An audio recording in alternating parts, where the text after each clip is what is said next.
तो काफी टाइम से टीज हो रहा Realme पैड फाइनली लॉन्च हो चुका है और उसमें आपको बहुत कुछ खास देखने को नहीं मिलता। क्योंकि देखो लिटरली मैंने सोचा था कि जब Realme का पैड आएगा तो एक अच्छा पैड आएगा। रूमर्स में ये देख लिया था कि G80 आने वाला है और जितने भी स्पेक्स थे लगभग सारे सही थे। बस ये था कि स्क्रीन आपको सुपर एमोलेड देखने को मिलेगी। तो मेरे हिसाब से अजम्पशन बन गई थी कि हाँ एक 20 से 30 हजार की रेंज में कोई प्रोडक्ट आने वाला है। लेकिन प्राइसिंग देखकर सभी के सभी चौंक गए। यहाँ पर आपको 3 वेरिएंट देखने को मिलते हैं। एक 3GB 32GB वाला जो आपको करीब 14,000 रुपए का मिल जाएगा।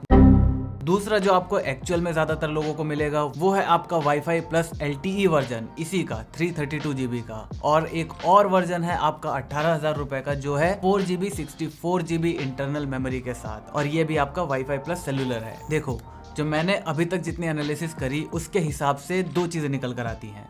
पहला, कोई भी ब्रांड जब एक अपनी कैटेगरी में नया प्रोडक्ट लाना चाहता है तो वो एक अच्छा प्रोडक्ट लाना चाहता है। जैसे फॉर एग्जांपल Realme के अभी तक क्या फोन्स और ईयरबड्स वगैरह आते थे, उनकी क्वालिटी ठीक होती थी। अभी रिसेंटली उसने लैपटॉप मार्केट में एंट्री करी, वो एक क्वालिटी प्रोडक्ट का कॉपी था।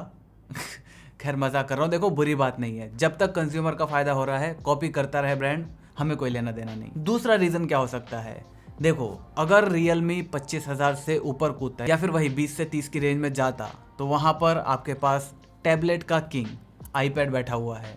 iPad 8 जेन में आपको बेस्ट परफॉर्मेंस मिलती है। हाँ माना बहुत सारे दूसरे कॉम्प्रोमाइजेस हैं, एंड्रॉइड और विंडोज के साथ उतना अच्छा कंपेटेबल नहीं है, तो यहीं पर एंड्रॉइड आ जाता है, वहां पर सैमसंग है, वो भी आपको एक डिसेंट सा प्रोडक्ट दे देता है। लेकिन फिर Realme कुछ भी अलग नहीं करता। तो यहाँ पर दूसरा रीजन यही है कि उसने अपनी नीश टारगेट को चुना। उसने सीधा सीधा अपनी ऑडियंस डिफाइन कर दी कि भैया हम लो एंड वालों को अभी टारगेट करना चाहते हैं जो टैबलेट मार्केट में एंट्री लेना चाहते हैं। अभी अच्छा टैबलेट आपको 15-20 हजार के अंदर मिल ही नहीं सकता। उसका एक्सपीरियंस इतना खराब है कि एक बंदा अगर कोई ले लेगा तो दोबारा टैबलेट लेने की सोचेगा भी नहीं। तो इसी वजह से इसी चीज को, इसी फीलिंग को खत्म करने के लिए मे बी Realme ने ये प्रोडक्ट निकाला है। ऐसे लोग जिनके पास बहुत ही पुराना लैपटॉप है वो अपने लैपटॉप से मोस्टली क्या करते हैं, सिर्फ ऑनलाइन क्लासेस लेते हैं, या फिर अगर वो दूसरी साइड में है तो वो सिर्फ लैपटॉप वगैरह का इस्तेमाल करते हैं पढ़ाने के लिए। तो उस केस में लैपटॉप की जगह जो काफी पुराना हो चुका है उसको ये टैबलेट इजीली रिप्लेस कर सकता है। हाँ माना कि आपको इस सेगमेंट में भी Samsung S7 लाइट वगैरह देखने को मिलता है, लेकिन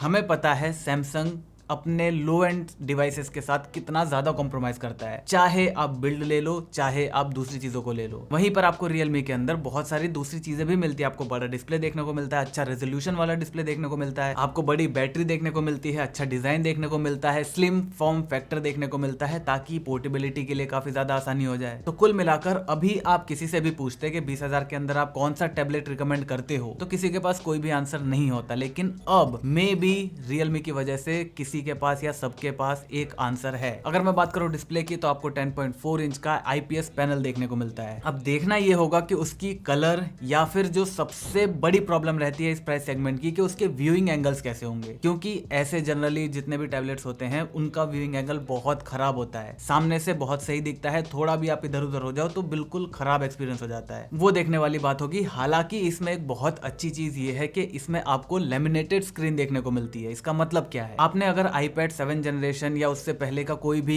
लो एंड वाले iPad यूज करे हैं तो आपको पता होगा कि जो उसकी टच स्क्रीन रहती है और जो उसके ऊपर का मेन ग्लास रहता है उसके बीच में थोड़ा सा स्पेस रहता है। तो जब भी आप उसमें कुछ भी टच करते हो या कुछ भी काम करते हो तो आपको एक हॉलोनेस वाली फीलिंग आती है। जैसा आप अपने स्मार्टफोन में कर रहे हो बिल्कुल सॉलिड ग्लास, वैसी फीलिंग नहीं आती। तो इसकी वजह से एक्सपीरियंस बहुत ज्यादा खराब हो जाता है। वो आपको Realme के इस पैड में देखने को नहीं मिलता। अब इस प्राइस रेंज में रहने का Realme का एक और मकसद हो सकता है, Realme कहूँ या मैं कहूँ BBK इलेक्ट्रॉनिक्स का। देखो इस टैबलेट की वजह से मार्केट का पता चल जाएगा, सारा एक बेसिक एनालिसिस आ जाएगा कि क्या रिक्वायरमेंट है मार्केट की। उसके बाद अगर सेल्स अच्छी होती हैं तो हमने OnePlus का रूमर सुन रखा है, साथ ही साथ Oppo भी आ सकता है। तो ये जो कंपनीज हैं ये आपकी प्रीमियर टियर को टारगेट कर लेंगी। बाकी जब Realme ने भी अच्छा करा तो ऑब्वियसली जब इसका नेक्स्ट जनरेशन आएगा तो Realme Pad 2 के साथ Realme Pad 2 Pro आ जाएगा, Realme Pad 2 Ultra आ जाएगा। वहां पर नाम और स्पेसिफिकेशन बढ़ाकर प्राइस सेगमेंट में जम कर दिया जाएगा। तो यहाँ पर सिर्फ नाम बदलकर अलग कैटेगरी में घुसना काफी आसान हो जाएगा। तो जैसे आज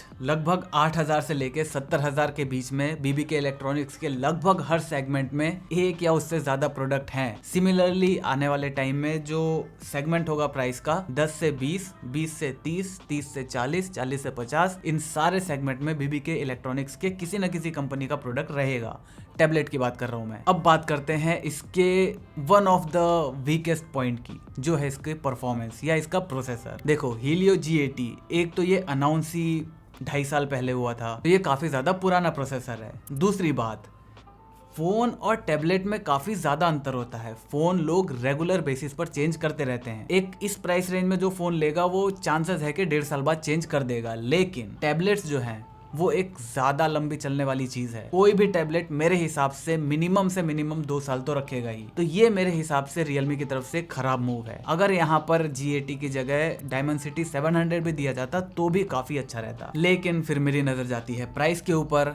तो जो हमारा आज का टाइम चल रहा है, जो चिप शॉर्टेज चल रही है, उसके हिसाब से डेफिनेटली प्राइस काफी ज्यादा अग्रेसिव रखी गई है, क्योंकि अब फोन के प्राइस बढ़ाने पड़ रहे हैं। तो आप खुद सोचो कि जो चिप शॉर्टेज है वो वाकई में रियल है। तो इसी वजह से शायद हमें इतना पुराना प्रोसेसर देखने को मिल रहा है, क्योंकि G80 शायद स्टॉक में रखा हो मीडियाटेक के पास। अब अगर बात करें G80 की परफॉर्मेंस की, तो आप उससे बहुत ज्यादा कुछ एक्सपेक्ट नहीं कर सकते। मैंने आपको बताया, अगर आप ऐसे बंदे हो जिसे मीडिया कंज्यूम करना है, जिसे मल्टीटास्किंग नहीं करनी, हालांकि रियलमी ने अपने UI के अंदर भी चेंजेस करे हैं ताकि आप मल्टीटास्किंग कर सको, लेकिन G80 आपको वो करने नहीं देगा या फिर आपके एक्सपीरियंस को पूरा खराब कर देगा। और गेमिंग तो आप इसमें भूल ही जाओ। इसके बाद अगर हम फ्यूचर की बात करें तो क्या हो सकता है, मेरे हिसाब से एक रेवोल्यूशन तो आ सकता है। वो हालांकि ऐसा हो सकता है कि वो इतना ज्यादा लंबे टाइम तक ना चले जैसे हमारे स्मार्टफोन का चल रहा है, लेकिन चांसेस काफी ज्यादा है कि आ सकता है। इन चाइनीज प्लेयर्स की वजह से बहुत सारे लोग अपना पहला टैबलेट जरूर लेने की कोशिश करेंगे। अब हालांकि मैंने कई बार ये चीज बता रखी है कि टैबलेट आपके लिए उतना कोई बहुत नेसेसरी चीज नहीं है। यहाँ पर टैबलेट्स जो है वो आपके फोन के लिए या आपके लैपटॉप के लिए एक कंपेनियन बन सकता है, बहुत अच्छा, लेकिन आपका एक प्रैक्टिकल, आपका प्राइमरी डिवाइस मेरे हिसाब से तो नहीं बन सकता। और अगर आप सोचो कि ये चाइनीज प्लेयर अगर आ गए हैं यहाँ पर तो आपको बहुत ही सारे टैबलेट्स एक साथ देखने को मिलेंगे, तो वो भी नहीं है। जैसा कि मैंने आपको बताया कि फोन्स लोग रेगुलरली चेंज करते हैं, इस प्रोडक्ट को नहीं करते। तो इसी वजह से शायद एक ब्रांड 1 साल के अंदर मैक्स टू मैक्स 2 ही टैबलेट निकाले। अब वो अलग अलग वर्जन के हो सकते हैं या फिर अलग नेक्स्ट जनरेशन भी। यहाँ पर इस प्राइस रेंज के डिवाइस में मीडिया कंज्यूम करने में एक अच्छी बात भी है, एक बुरी बात भी है। अच्छी बात यह है कि आपको इमर्सिव एक्सपीरियंस मिलेगा।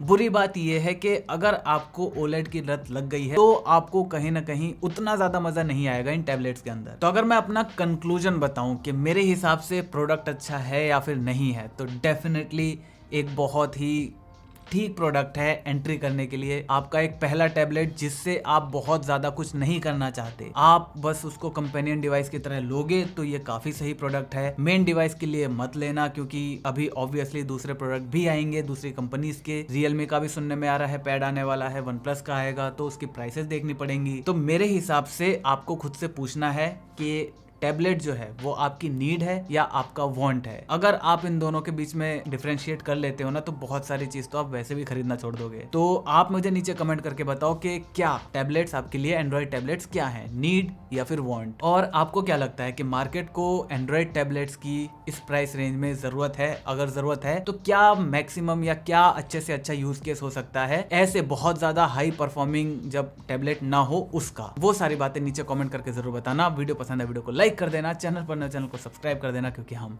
ऐसे ही ज्ञान बांटते रहते हैं। मैं मिलता हूं आपसे अगली वीडियो में, तब तक जय हिंद, वंदे मातरम।